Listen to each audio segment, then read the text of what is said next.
وما ارسلنا من رسول الا لیطاع باذن اللہ۔ اب ایک بات نوٹ کر لیجئے، منافقت جو یہاں پر زیر بحث آئے گی سورہ مبارکہ میں، وہ 3 عنوانات کے تحت ہے۔ منافقوں پہ نماز بھاری نہیں تھی، روزہ بھاری نہیں تھا، 3 چیزیں بھاری تھیں۔ ایک رسول کی اطاعت، اور یہ بڑی نفسیاتی بات ہے، رسول انسان ہے، ہم جو رسول کی اطاعت کرتے ہیں تو رسول ہمارے لیے ایک انسٹیٹیوشن کی حیثیت رکھتے ہیں صلی اللہ علیہ وسلم۔ 2 ہاتھ 2 پاؤں 2 آنکھوں والا رسول ہمارے پاس موجود نہیں ہے، ان کے سامنے انسان موجود تھا، اس کے بھی 2 ہاتھ ہیں، اس کے بھی 2 پاؤں ہیں، اس کی 2 آنکھیں ہیں۔ انسان کی اطاعت کرے یہ بہت مشکل ہے، جیسا کہ جماعتوں میں ہوتا ہے۔ امیر کی اطاعت سے زیادہ بھاری کام کون سا ہے؟ بڑا مشکل کام۔ اپنی رائے کو پیچھے ڈالیں تو امیر کی رائے پر چلیں۔ ایک تو ان کے جس کے دل میں یقین تھا کہ یہ محمد صلی اللہ علیہ وسلم، یہ محمد ابن عبداللہ تو ہیں جنہیں ہم دیکھ رہے ہیں، لیکن حقیقت میں جو ایمان لایا ہوں وہ محمد الرسول اللہ پر لایا ہوں کہ اللہ کے رسول ہیں، تب تو بات ہو جائے۔ لیکن جن کے دلوں میں یہ یقین نہیں تھا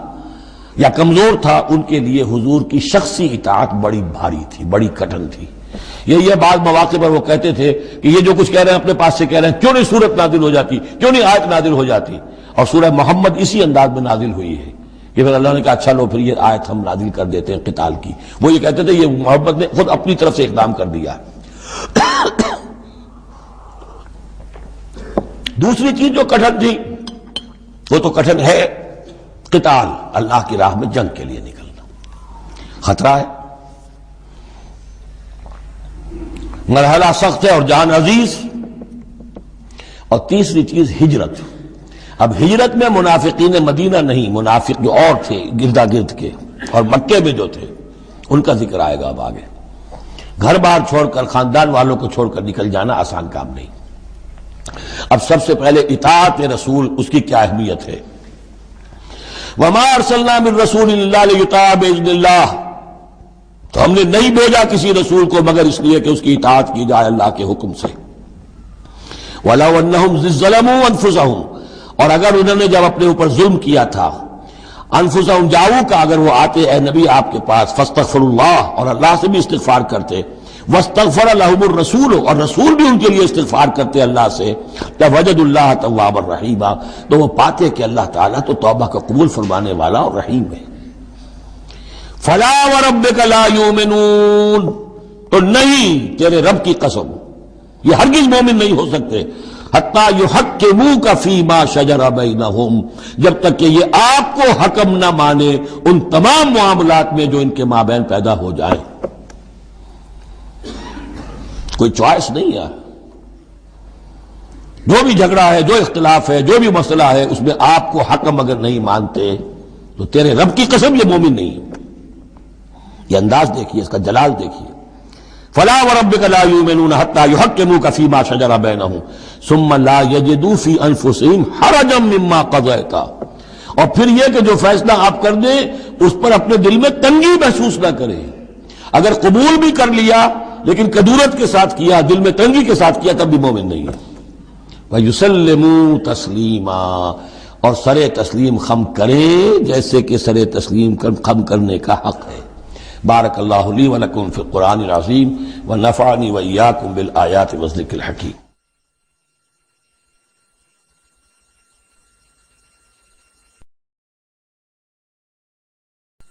وَلَوْ أَنَّهُمْ ظَلَمُوا أَنفُسَهُمْ جَاءُوكَ وَاسْتَغْفَرُوا اللَّهَ وَاسْتَغْفَرَ لَهُمُ الرَّسُولُ لَوَجَدُوا اللَّهَ تَوَّابًا رَحِيمًا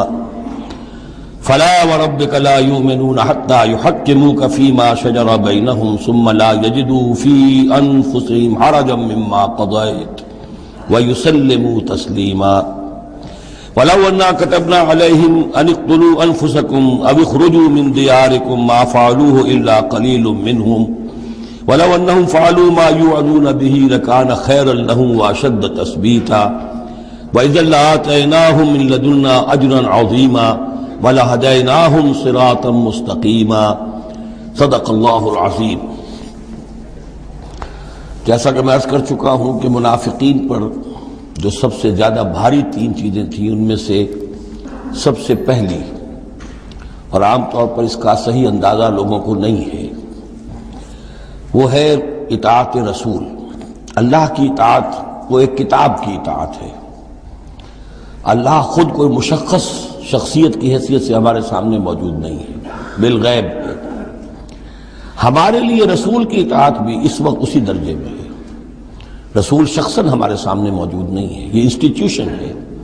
اللہ کی اطاعت، رسول کی اطاعت۔ لیکن یہ جان لیجئے کہ اس وقت کے لوگوں کے لیے حضور صرف ایک انسٹیٹیوشن نہیں تھے، ایک شخص بھی تھے، اور وہاں کے لوگوں کے رشتے بھی تھے حضور کے ساتھ۔ کوئی حضور کا خسر ہے، خسر باپ کی جگہ ہوتا ہے، کوئی حضور کا داماد ہے، کوئی حضور کی بیوی ہے، رشتے ہیں۔ اب ظاہر بات ہے کہ ان کے لیے یہ بھی بڑا مشکل ہوتا تھا کہ وہ فرق کر سکیں کہ کس وقت ہمارا کیا معاملہ محمد الرسول اللہ کے ساتھ بحیثیت رسول ہو، اور کس وقت ایک شوہر کی حیثیت سے، یا ایک داماد کی حیثیت سے، یا ایک بھتیجے کی حیثیت سے۔ حضرت حمزہ کے جو بھتیجے ہیں،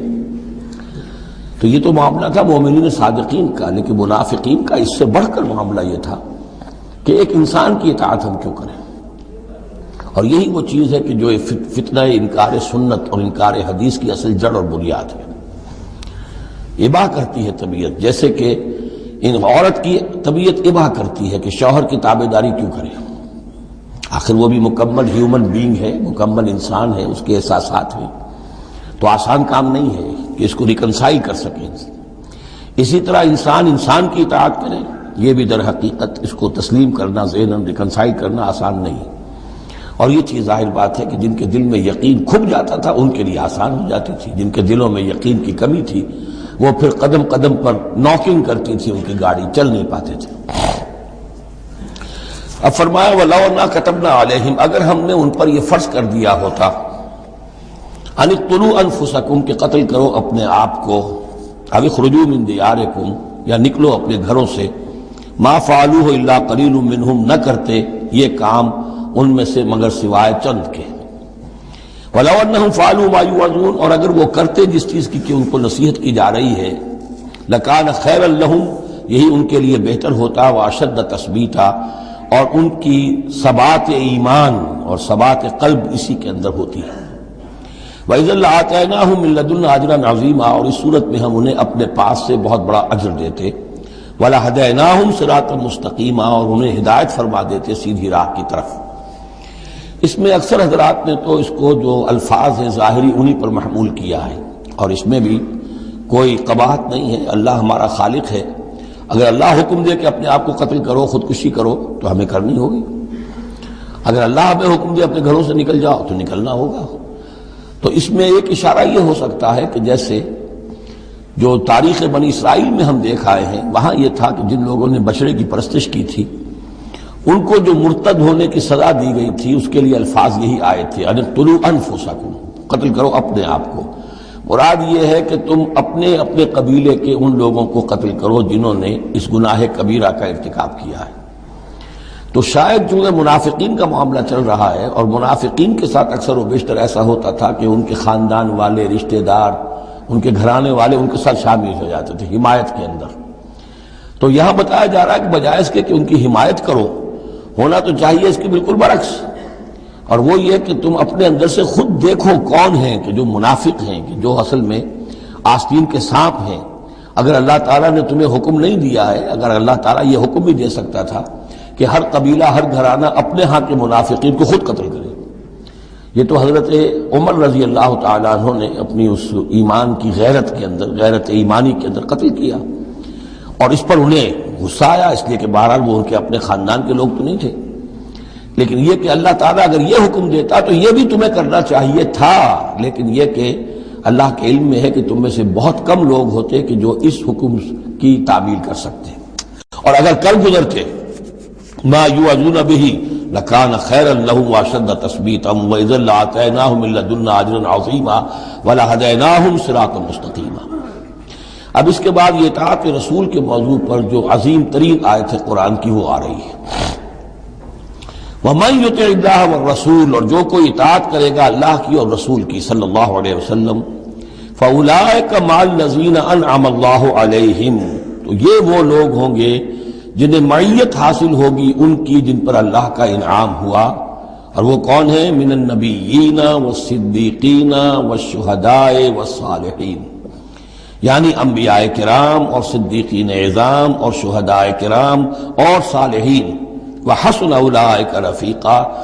اور یہ لوگ تو بہت ہی اچھے ہیں رفاقت کے لیے۔ یعنی اللہ اور اس کے رسول کی اطاعت کرنے والوں کا پھر شمار ان لوگوں کے زمرے میں ہوگا، وہ جو سورہ فاتحہ کے ضمن میں ہم نے دیکھا تھا کہ اہدنا الصراط المستقیم صراط الذین انعمت علیہم، وہ کون لوگ ہیں انعمت علیہم، اس کی تفسیر ہے یہ۔ فاولئک مع الذین انعم اللہ علیہم من النبیین والصدیقین والشہداء والصالحین، ایک بیس لائن ہے، صالح مسلمان، نیک نیت مسلمان، دل میں خلوص کے ساتھ ایمان ہے، صالح ہے، حکم پر عمل کر رہا ہے، محرمات سے بچا ہوا ہے۔ اب اوپر اٹھے گا تو ایک اونچا درجہ ہے شہداء کا، اس سے بھی اونچا درجہ ہے صدیقین کا، اس سے بھی اونچا درجہ ہے انبیاء کا۔ اب انبیاء کا درجہ تو رک جائے گا، اس لیے کہ وہ تو ایک وہبی چیز ہے، کسبی چیز نہیں تھی، لیکن یہ دو درجے تو ابھی موجود ہیں کہ انسان اپنی ہمت سے جتنی محنت کرے، جتنی کوشش کرے، وہ شہادت اور صدیقیت کے مراتب تک فائز ہو سکتا ہے۔ یہ مضمون پوری وضاحت کے ساتھ آئے گا سورہ حدید میں انشاءاللہ۔ ذالک الفضل من اللہ وکفی باللہ علیما، اور یہ اللہ تعالیٰ کا بڑا فضل ہے جن لوگوں کو آخرت میں ان کی معیت حاصل ہو جائے۔ وتوفنا مع الابرار، اے اللہ ہمیں موت دیجو اپنے ابرار بندوں کے ساتھ۔ تو واقعہ یہ ہے ذالک الفضل من اللہ وکفی باللہ علیما، یہ تو اللہ کا بہت بڑا فضل ہے، اور اللہ کافی ہے ہر شے کے جاننے کے لیے، یعنی کون کس استعداد کا حامل ہے، کون کس قدر و منزلت کا حامل ہے، اللہ خوب جانتا ہے۔ اب آ رہی ہے دوسری چیز، قتال فی سبیل اللہ، جو بڑا سخت امتحان تھا مادی اعتبار سے۔ اطاعت رسول جو ہے وہ زیادہ تر ایک نفسیاتی ایک مرحلہ تھا، نفسیاتی الجھن تھی، لیکن یہ تو ظاہر بات ہے کہ خالص محسوس شے، مادی شے، جان کا خطرہ، مال کا خطرہ۔ یا ایھا الذین آمنوا خذوا حذرکم، اے اہل ایمان اپنے تحفظ کا سامان لے لیا، اپنے ہتھیار لے لیا کرو۔ فانفروا ثبات او فانفروا ثبات او انفروا جميعا، اس کے بعد خواہ تم ٹکڑیوں کی شکل میں نکلو اور خواہ فوج کی شکل میں، یعنی دو طرح کے معاملات ہوتے تھے۔ کبھی حضور صلی اللہ علیہ وسلم چھوٹے چھوٹے آپ گروپ بھیجتے تھے، جیسے کہ غزوہ بدر سے پہلے 8، کبھی یہ کہ پوری فوج لے کر جیسے غزوہ بدر میں آپ گئے، غزوہ احد میں آئے، تو ان میں سے جو شکل بھی ہو نکلو اللہ کی راہ میں۔ وَإِنَّ مِنْكُمْ لَمَن لَّيُبَطِّئَنَّ، تم میں سے کچھ لوگ ایسے ہیں جو دیر لگا دیتے ہیں، تاخیر کرتے ہیں، حکم ہو گیا ہے نکلنا ہے، فلاں وقت ہے، کوچ ہوگا، اب وہ اس میں ڈھیل برت رہے ہیں، ابھی تیاری ہو رہی ہے، اور پھر بہانہ بنا دیں گے کہ بس ہم تیاری کر ہی رہے تھے، اب نکلنے ہی والے تھے، اور وہ منتظر رہتے ہیں کہ کوئی فیصلہ ہو چکے، تو اس وقت پھر ہم کہیں گے کہ ہم تو نکلنے والے تھے کہ یہ فیصلہ ہمیں پہنچ گیا کہ جنگ کا تو فیصلہ ہی ہو گیا۔ فَإِنْ أَصَابَتْكُمْ مُصِيبَةٌ، پھر اگر تمہیں کوئی مصیبت پیش آ جائے، اب بہرحال مسلمانوں کو جنگ میں نکلے ہیں تو کوئی تکلیف پیش آ جائے، کوئی نقصان ہو، کوئی وقتی طور پر ہزیمت ہو جائے، قال، تو وہ کہے گا قد انعم اللہ علی اذ لم اکن معہم شہیدا، میں تو اللہ نے بڑا انعام کیا، بڑا کرم کیا، جو میں نہیں گیا، میں رہ گیا، میری فلاں جو ضرورت تھی وہ میرے لیے رحمت بن گئی، وہ میرا جو اونٹ گم ہوا تھا اس وقت کہیں وہ اگر میرے پاس موجود ہوتا تو میں بھی وہاں پر خراب ہوتا، یہ تو مجھ پر تو اللہ کا بڑا کرم ہوا ہے کہ میں اس جنگ میں، اس مارکے میں جانے سے بچ گیا۔ وَلَئِنْ أَصَابَكُمْ فَضْلٌ، اور اگر تمہیں کوئی فضل پہنچ جائے اللہ کی طرف سے، فتح ہو جائے اور تم یعنی کامرانی کے ساتھ واپس آؤ اور تم مال غنیمت لے کر آؤ، من اللہ، اللہ کی طرف سے فضل مل جائے، لَيَقُولَنَّ، اس وقت پھر وہ حسرت کے ساتھ کہے گا کہ لم تکن بینکم وبینہ مودۃ، بالکل ایسے جیسے تمہارے اور اس کے درمیان کوئی دوستی اور مروت اور مودت ہے ہی نہیں۔ یا لیتنی کنت معہم فافوز فوزا عظیما، ہائے کاش کہ میں بھی ان کے ساتھ گیا ہوتا تو یہ بڑی کامیابی مجھے بھی حاصل ہو جاتی۔ یہ ان کا کردار ہے جس کا کہ نقشہ کھینچ دیا گیا۔ فلیقاتل فی سبیل اللہ الذین یشرون الحیاۃ الدنیا بالآخرہ، بس جو لوگ دنیا کی زندگی کو آخرت کے عوض فروخت کرنے کے لیے تیار ہیں انہیں لازماً قتال کرنا چاہیے اللہ کی راہ میں۔ فَلْيُقَاتِلْ فِي سَبِيلِ اللَّهِ الَّذِينَ يَشْرُونَ الْحَيَاةَ الدُّنْيَا بِالْآخِرَةِ، جنہوں نے تو یہ طے کر لیا ہے کہ ہم نے آخرت قبول کی، دنیا ہم دیتے ہیں۔ اب ان کے لیے تو پھر کوئی اس میں ہچکچاہٹ نہیں ہونی چاہیے، اگر انہوں نے واقعی یہ سودا اللہ سے کیا ہے تو پھر یہ کہ انہیں تو اللہ کی راہ میں جنگ کے لیے نکلنا چاہیے۔ وَمَن يُقَاتِلْ فِي سَبِيلِ اللَّهِ، اور جو کوئی بھی اللہ کی راہ میں قتال کرے گا، فَيُقْتَلْ أَوْ يَغْلِبْ، اب دو ہی امکانات ہیں، وہ قتل ہو جائے یا غالب ہو جائے، فتح مند ہو کر واپس آئے یا وہیں شہید ہو جائے۔ فَسَوْفَ نُؤْتِيهِ أَجْرًا عَظِيمًا، دونوں حالتوں میں ہم انہیں بہت بڑا اجر عطا فرمائیں گے۔ وَمَا لَكُمْ لَا تُقَاتِلُونَ فِي سَبِيلِ اللَّهِ، اب یہ خاص طور پر جو خاص قتال کے لیے ترغیب دلائی جا رہی ہے وہ ایسے لوگوں کے لیے کہ جو مختلف علاقوں میں مسلمان تھے، کہ جو پھنسے ہوئے تھے، ان میں کمزور بھی تھے، ان میں خواتین بھی تھیں، بیمار بھی تھے، بوڑھے تھے، جو ایمان تو لے آئے لیکن یہ کہ وہ ہجرت کے قابل نہیں تھے، تو وہ اپنے اپنے علاقوں میں ہیں، اپنے اپنے قبائل میں ہیں، وہاں ان کے اوپر ظلم ہو رہا ہے، انہیں ستایا جا رہا ہے، انہیں مارا جا رہا ہے، پرسیکیوٹ کیا جا رہا ہے۔ تو خاص طور پر ان کی نصرت کے لیے نکلنا اور ان کو جان چھڑانا اور ان کو بچا کے لے کر آنا، یہ کام تو ایسا ہے کہ جس میں غیرت ایمانی کا بہت ہی شدید تقاضا ہے، اور میں تو سمجھتا ہوں کہ غیرت انسانی کا بھی تقاضا ہے۔ وَمَا لَكُمْ لَا تُقَاتِلُونَ فِي سَبِيلِ اللَّهِ، اور تمہیں کیا ہو گیا، کیوں قتال نہیں کرتے اللہ کی راہ میں؟ وَالْمُسْتَضْعَفِينَ، اور ان کمزور لوگوں کے لیے جو مغلوب بنا دیے گئے ہیں، من الرجال، مردوں میں سے، والنساء، اور عورتوں میں سے، والولدان، اور بچوں میں سے، الذین یقولون، جو یہ کہہ رہے ہیں، دعائیں کر رہے ہیں، ربنا اخرجنا من هذه القرية الظالم اهلها، اے ہمارے پروردگار ہمیں نکال اس بستی سے جس کے رہنے والے لوگ ظالم ہیں، واجعل لنا من لدنك وليا، اور ہمیں اپنے پاس سے کوئی ہمارا ولی، حمایتی، مددگار بنا دے، واجعل لنا من لدنك نصيرا، اور ہمارے لیے خاص اپنے فضل سے کوئی مددگار بھیج دے۔ اب ان کی جو یہ آہ و بکا ہے وہ بھی تمہیں آمادہ نہیں کر رہی کہ ان پر ظلم ہو رہا ہے، ان پر ستم ڈھائے جا رہے ہیں، اور تم جو ہے اپنے گھروں سے نکلنے کے لیے تیار نہیں ہو۔ ویسے یہ آیت آج کل بعض لوگ جو ہیں جو اس مختلف قسم کے ہمارے سیاسی قسم کے جہاد چل رہے ہیں، جن پر جہاد فی سبیل اللہ کا لیبل لگا دیتی ہیں بعض جماعتیں، اور اس آیت کو کوٹ کرتی ہیں، تو وہ بالکل یوں سمجھیے کہ وہ آؤٹ آف کانٹیکسٹ ہے۔ یہ کن سے خطاب ہو رہا ہے؟ جن کے ہاں اسلام قائم ہو چکا تھا، ان سے خطاب ہو رہا ہے۔ ہم اپنے گھر میں اسلام قائم کر نہیں سکتے، یہاں پر کوئی جد و جہد نہیں کہ اسلام آ جائے، ہمارے یہاں کفر کا نظام چل رہا ہے، تو ہم تو مخاطب ہی نہیں اس کے۔ مخاطب اہل ایمان ہیں، اور اہل ایمان کا فرض کیا ہے؟ پہلے اپنے گھر کو درست کرو، پہلے اپنے ملک کے اندر اسلام قائم کرو، جہاد کرنا یا کرو، جانے ذریعے یاد ہو، طاغوت نہیں ہے یہاں پر حکمران، طاغوت کی حکومت ہے، غیر اللہ کی حکومت ہے، قرآن کے سوا کوئی اور قانون چل رہا ہے۔ من لم يحكم بما انزل الله فاولئك هم الكافرون ومن لم يحكم بما انزل الله فاولئك هم الظالمون ومن لم يحكم بما انزل الله فاولئك هم الفاسقون، ظالم، فاسق اور کافر اور مشرک تو ہم خود ہیں۔ تو اپنا گھر درست کرو،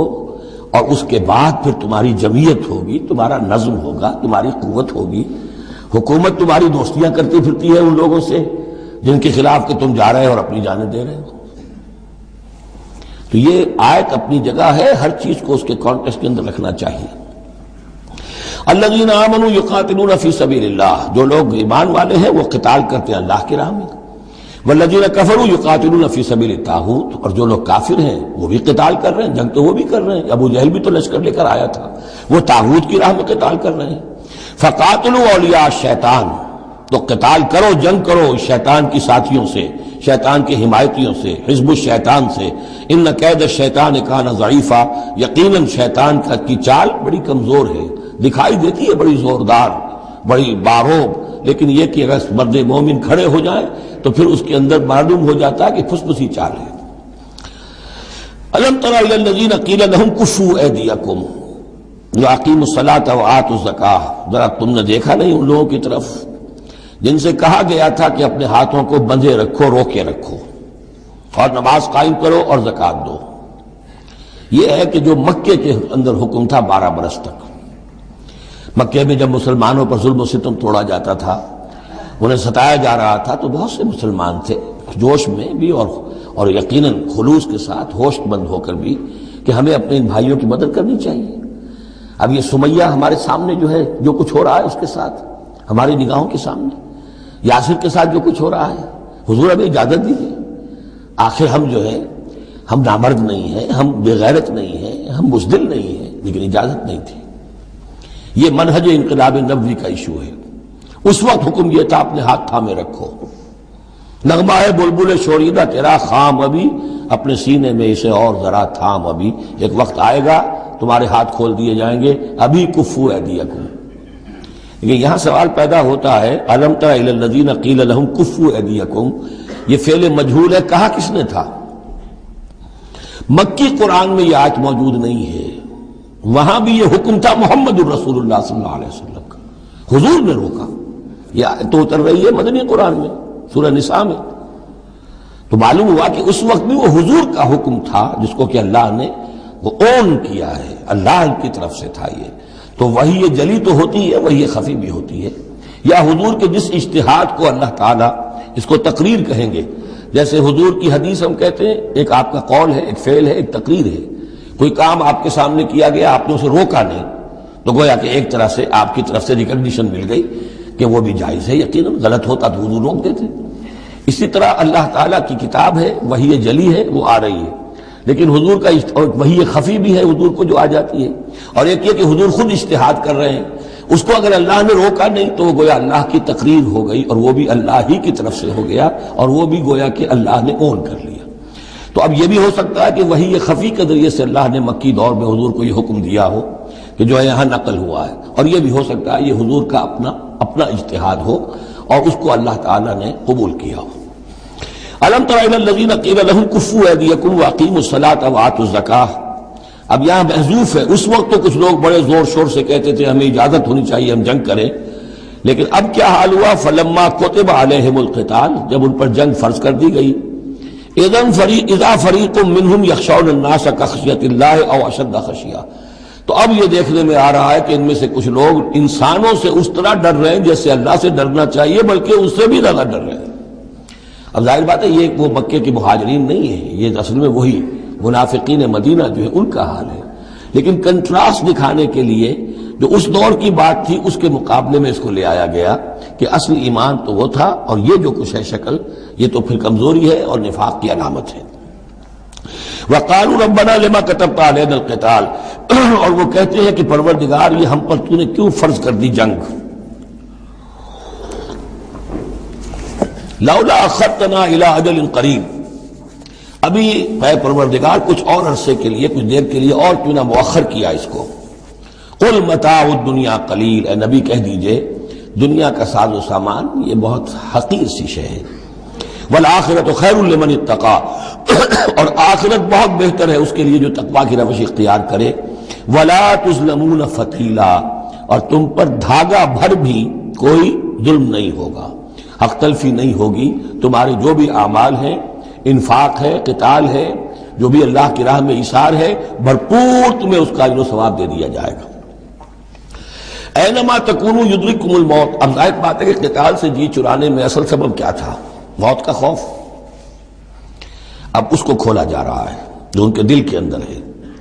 اینما تکونوا یدرککم الموت، جہاں کہیں بھی ہوگے موت تو تمہیں آ لے گی، پا لے گی۔ وَلَوْ كُنْتُمْ فِي بُرُوجٍ مُشَيَّدَةٍ، خواہ تم بڑے مضبوط فورٹیفائڈ قلعوں کے اندر اپنے آپ کو جا کر محصور کر لو، بروج قلعے کے لیے آتا تھا، مشیدہ بہت مضبوط۔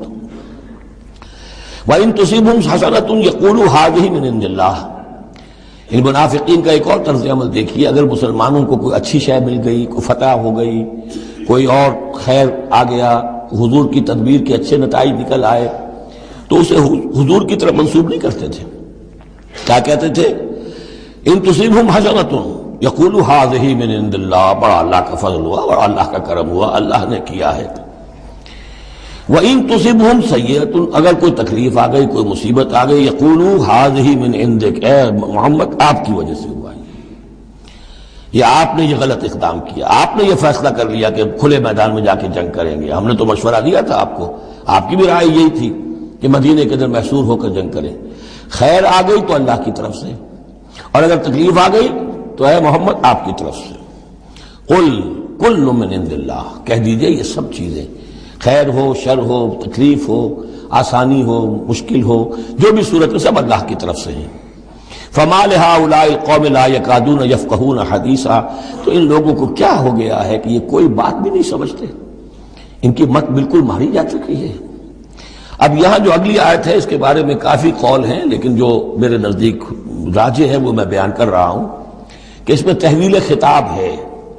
شروع میں جو خطاب کیا جا رہا ہے وہ ان مسلمانوں کو جن کی طرف سے یہ کمزوری یا نفاق ظاہر ہو رہا تھا۔ وما اصابک من حسنۃ فمن اللہ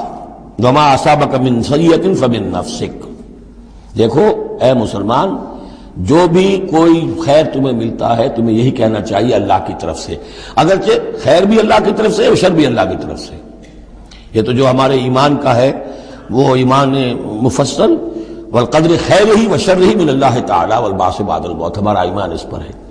لیکن طریقہ کیا ہے انسان کے لیے، ادب کیا ہے، صحیح کیا ہے؟ وہ یہ ہے کہ خیر ملے اللہ کا فضل ہے، اور اگر کوئی خرابی ہوئی ہے میری کسی غلطی سے ہوئی ہے، مجھ سے کوئی کوتاہی ہوئی ہے، مجھے اللہ تعالیٰ نے کوئی تعدیب فرمانی چاہیے۔ وَأَرْسَلْنَاكَ لِلنَّاسِ رَسُولًا، اور اے نبی ہم نے آپ کو تو لوگوں کے لیے رسول بنا کر بھیجا ہے۔ ایک یہ قول ہے کہ اس میں تحویل خطاب ہے، ایک یہ کہ درمیانی ٹکڑے میں بھی خطاب تو حضور سے ہی ہے لیکن استجاب کے انداز میں، اچھا تو جو انہیں خیر مل جائے تمہیں وہ تو ہے اللہ کی طرف سے، اور جو کوئی برائی آ جائے تو اے نبی آپ کی طرف سے ہے۔ کیا بات یہ کہہ رہے ہیں جبکہ اللہ نے آپ کو تو رسول بنا کر بھیجا ہے؟ تو یہ دو تعبیریں ہیں اس کی، میرے نزدیک پہلی تعبیر راجح ہے۔ وَكَفَى بِاللَّهِ شَهِيدًا، اور اللہ تعالیٰ کافی ہے گواہ کے طور پر یا مددگار کے طور پر۔ مَن يُطِعِ الرَّسُولَ فَقَدْ أَطَاعَ اللَّهَ، جو کوئی اطاعت کرتا ہے رسول کی، جس نے اطاعت کی رسول کی اس نے اطاعت کی اللہ کی۔ یہ ٹکڑا بہت اہم ہے، اس لیے کہ اس کے ساتھ ہی آپ حدیث اپنے دماغ میں ٹانک لیجئے اپنے ذہن میں، اس لیے کہ یہ جو کام تھا سارا کا سارا جماعتی زندگی کے تحت ہو رہا تھا، اور اس میں رسول جو ہے صلی اللہ علیہ وسلم وہ جنگ میں ہے تو کمانڈر ان چیف ہے، لیکن کمانڈر ان چیف کے ساتھ دوسرے چھوٹے کمانڈرز بھی تو ہوتے ہیں، میمنہ پر، میسرہ پر، قلب پر، عقب پر، ہراول دستے پر کون ہے؟ لہذا چین ہے یہ اطاعت کی، سم اطاعت کی، کہ حضور نے فرمایا من اطاعنی فقد اطاع اللہ، وہ تو یہی بات آ گئی،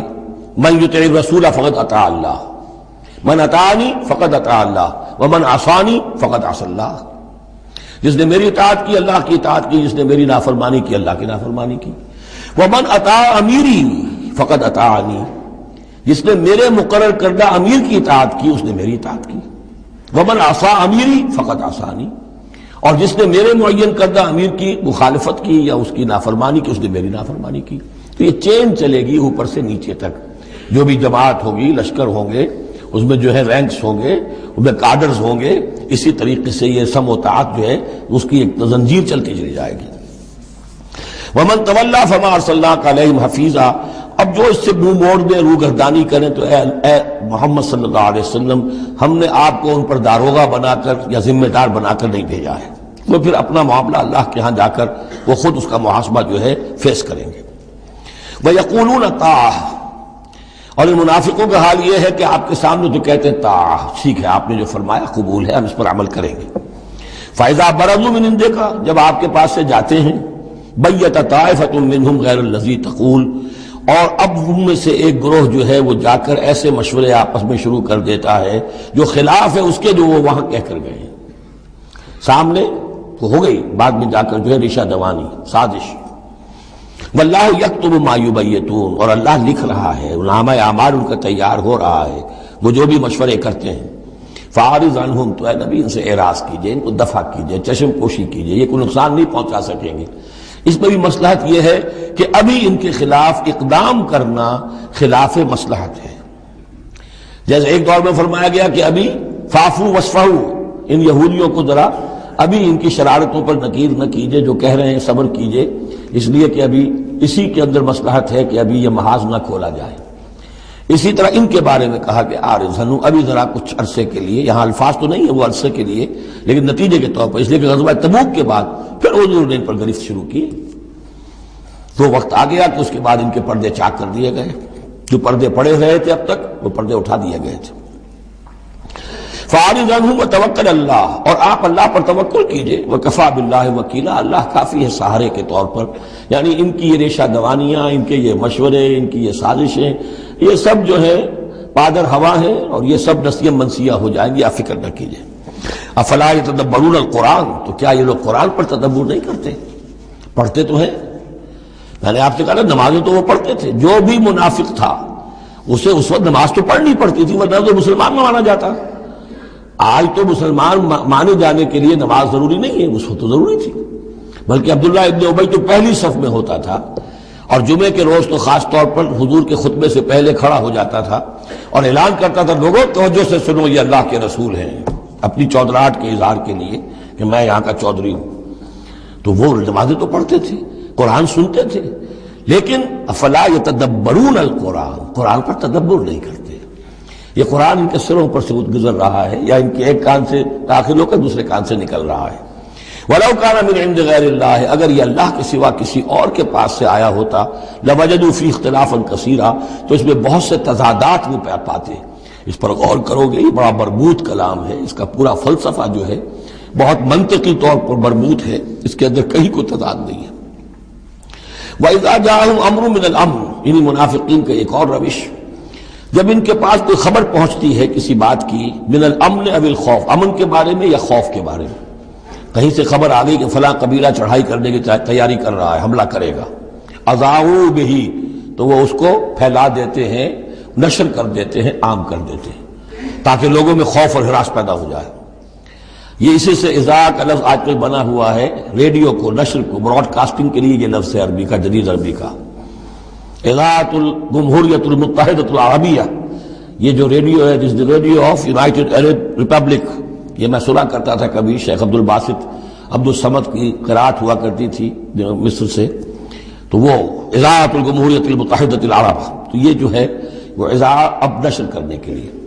اذاعوا بہ، وہ اس کو نشر کر دیتے ہیں۔ وَلَوْ رَدُّوهُ إِلَى الرَّسُولِ، اگر وہ اس کو لوٹاتے رسول کی جانب کہ حضور یہ خبر آئی ہے، اس طرح کی اطلاع آئی ہے، وَإِلَىٰ أُولِي الْأَمْرِ مِنْهُمْ، یا جو اور اولو الامر ہیں، بہرحال اوس کے سردار ہیں، سعد بن عبادہ ہیں، ان تک بات پہنچا دیں، اس خزرج کے سردار، یا اوس کے سردار ہیں سعد بن معاذ، ان تک پہنچا دیں۔ اگر یہ کرتے لَعَلِمَهُ الَّذِينَ يَسْتَنبِطُونَهُ مِنْهُمْ، تو یہ بات ان لوگوں کے علم میں آتی جو اس کا استنباط کر سکتے، نتیجہ نکال سکتے، کتنی بات صحیح ہے، اس کا نتیجہ کیا نکل رہا ہے، ہمیں کیا قدم اٹھانا چاہیے۔ اور جب انہوں نے وہ خبر ایسے ہی جو ہے پھیلا دی، تو اس کا نتیجہ کیا ہوگا کہ لوگوں میں سراسیمگی پیدا ہو گئی، ایک فکر پیدا ہو گیا، جسے آپ کہتے ہیں دنیا میں ہو جاتا ہے، سنسنی سی پیدا ہو جاتی ہے۔ وَلَوْلَا فَضْلُ اللَّهِ عَلَيْكُمْ وَرَحْمَتُهُ، اور اگر اللہ کا فضل اور اس کی رحمت تمہارے شان میں حال نہ ہوتی، لَاتَّبَعْتُمُ الشَّيْطَانَ إِلَّا قَلِيلًا، تو تم سب کے سب شیطان ہی کی پیروی کرتے سوائے چند کے۔ فَقَاتِلْ فِي سَبِيلِ اللَّهِ، قتال کے ضمن میں غالباً میرے نزدیک قرآن مجید کی سخت ترین آیت یہ ہے، لیکن اس میں سختی لفظی نہیں ہے، معنوی ہے۔ فَقَاتِلْ فِي سَبِيلِ اللَّهِ، تو اے نبی آپ تو جنگ کریں اللہ کی راہ میں، لا تکلف الا نفسک، آپ پر کوئی ذمہ داری نہیں ہے سوائے اپنی ذات کے۔ وحرض المؤمنین، اہل ایمان کو جتنا بھی آپ اکسا سکے اکسا، اختیار تو نہیں، یعنی اگر کوئی اور نہیں نکلتا اکیلے نکلیے، جیسے کہ حضرت ابوبکر نے کہا بھی تھا، جب کہا گیا کہ مانعین زکوٰۃ کے معاملے میں نرمی کیجیے، کوئی نہیں میرا ساتھ دے گا، میں اکیلا جاؤں گا، یہ عظیمت۔ تو اے نبی آپ کو تو یہ کام کرنا، آپ کا تو فرض منصب ہی ہے، آپ کو ہم نے بھیجا اس لیے، هو الذی ارسل رسولہ بالہدی ودین الحق لیظہرہ علی الدین کلہ، آپ کو تو کرنا ہے۔ فقاتل فی سبیل اللہ لا تکلف الا نفسک، کوئی اور نہیں جا رہا ہے تو آپ پر ذمہ داری نہیں ہے۔ حرض المؤمنین، یہ حرض ضاد کے ساتھ ہے، ایک حرص ہے صاد کے ساتھ، ہارا صاد، حرص، طمع، کسی چیز کی لالچ۔ تحریص کے معنی ہو گئے کسی میں کسی شے کی ترغیب پیدا کرنا، لالچ پیدا کرنا، پرسویشن۔ حرض، یہ ضاد جو آیا ہے یہ ہے جیسے اکسانا، لوگوں کے جذبات کو جوش میں لانا، ایمان کے اندر ان کے جوش پیدا کرنا، یہ ہوگا یہ حرض۔ حرص سے یہ ضاد ایک نقطے سے بڑا فرق واقع ہوا ہے۔ وحرض المؤمنین، اللہ یکف باس الذین کفروا، ہو سکتا ہے یا امید ہے کہ اللہ تعالیٰ جلد ہی ان کافروں کی قوت کو روک دے، تھام لے۔ ان کی جنگ جو ابھی بڑی ان کی چلت پھرت ہو رہی ہے، ابھی یہ کچھ عرصے کی بات اور ہے، وہ وقت بس آیا چاہتا ہے کہ ان میں دم نہیں رہے گا۔ اس لیے کہ سن 5 میں، یوں سمجھیے یہ سن 4 میں نازل ہو رہی ہے سورہ نساء، سن 5 میں سورہ احزاب ہے، اور غزوہ احزاب کے بعد کہہ دیا تھا محمد رسول اللہ صلی اللہ علیہ وسلم نے کہ یہ آخری بار تھی کہ قریش ہم پر ہمراہ آور ہوئے۔ لن یغزوکم قریش بعد عامہم ھذا ولکنکم تغزونہم، اے مسلمانوں بس قریش کی بس ہو گئی ہے، اب وہ آئندہ کبھی تم پر حملہ آور ہونے کی ہمت نہیں کر سکتے، اب تو تم ان کے اوپر ان کے خلاف اقدام کرو گے۔ اس لیے 6 سال میں اگلے سال آپ نے سفر کیا عمرے کا، ٹریٹی ہو گئی، انا فتحنا لک فتحا مبینا، صلح حدیبیہ، اور اس کے بعد 7ویں سال میں اللہ تعالیٰ نے فتح خیبر عطا فرما دی، اور 8ویں سال میں مکہ فتح ہو گیا۔ وہ ایک کے بعد دوسری جو تالے ہیں وہ کھلتے چلے گئے، اور اسی وقت وہ پھر سورہ صف نازل ہو گئی تھی کہ اب وَأُخْرَىٰ تُحِبُّونَهَا نَصْرٌ مِّنَ اللَّهِ وَفَتْحٌ قَرِیب، یہ بھی غزوہ احزاب کے فوراً بعد نازل ہوئی کہ اے نبی بشر المومنین، اہل ایمان کو بشارت دے دیجئے کہ وہ سخت دور گزر گیا، اب اللہ کی طرف سے نصرت اور فتح تمہارے قدم چوما چاہتی ہے۔ عسى اللہ ان یکف باس الذین کفروا، امید ہے کہ اللہ تعالیٰ ان کافروں کی قوت کو تھام لے گا، ان کی جنگ کو روک دے گا۔ واللہ اشد باس واشد تنکیلا، اور یقیناً اللہ تعالیٰ بہت سخت ہے جنگ میں بھی، قوت میں بھی، اور سزا دینے میں بھی، اور سختی اور عقوبت میں بھی۔